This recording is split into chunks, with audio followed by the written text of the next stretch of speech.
Bowl gouges are kind of like politics. Everybody's got their own ideas, and the one you like the best is the one you should use. But when it's 40 degrees, the handle is back a little bit more. When I say 40 degrees, that's the angle between the flute and the bevel. So when I go to press on this, more of the energy is pushing that gouge forward and helping it cut. If that were 45 degrees or even 50, you'd have to press twice as hard. And your hand, the hand back here is going to be doing most of the work. So that's why 40 degrees. If you look at this tool, that angle between the wings and this is sharper than 90 degrees. So it's what's called a 40-40 degree. 40 on this edge and 40 on this edge. So you'd set that 40 degree angle, hopefully off of a known good tool, and then you flip it over and you grind that back. And then it's the same kind of deal. These are big enough that you can grind these by hand. So I'm gonna take and strike a line right down the center. And you can kind of see where I've had two 45s that intersect with that.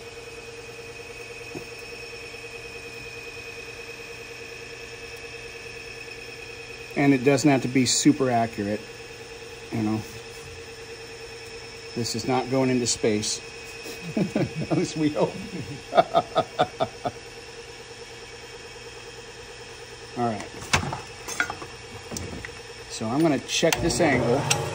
I'm gonna hold it. When it's on this center line, that flute's gonna be pointing straight up. And yeah, you can see right there where I struck a line from the nose of the bevel to the heel. So I've matched that up. Now, what I'm gonna do,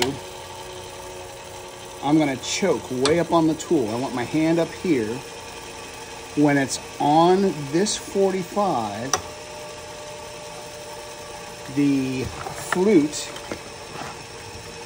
is gonna be perpendicular to the table. And we're gonna sharpen this lower wing. I'm just gonna slide it forward and sharpen that lower edge. And then I'm slowly going to rotate this around and have it pointing straight up when it ends. Now, some guys can go right up the other side. I can't do that. Same kind of deal.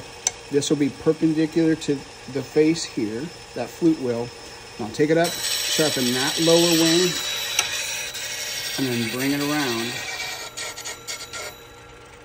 When we sharpen it, we want that top edge to be perfectly flat. You don't want it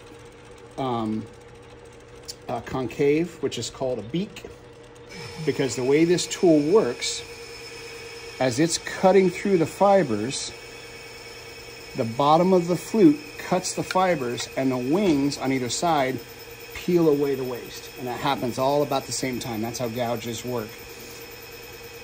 If it were convex, in other words, this wing would round out proud, it would be a catch machine, because that wing's always going to hit before the bevel's running, and it's hard to get started into the wood. So we want these guys to be perfectly flat.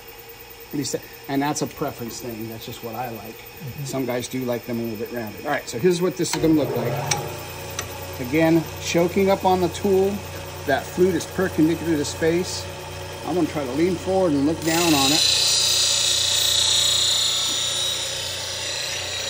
It's nice and slow, right like that. You can see I've ground off all of that black. Same thing on the other side. Kind of look down in that flute there. You should just see that turn black as you're coming across that edge. And I've ground off all the black on that side. Now, that second bevel there, that is a bit of a cheat. If I go around a curve with this, that flat line won't meet that curve, and I'll get these little waves that look like concentric circles, and they're a pain to sand off. So what I'm gonna do, I'm gonna go over to this wheel, and I'm just gonna cut that curve back and make that bevel a little bit shorter.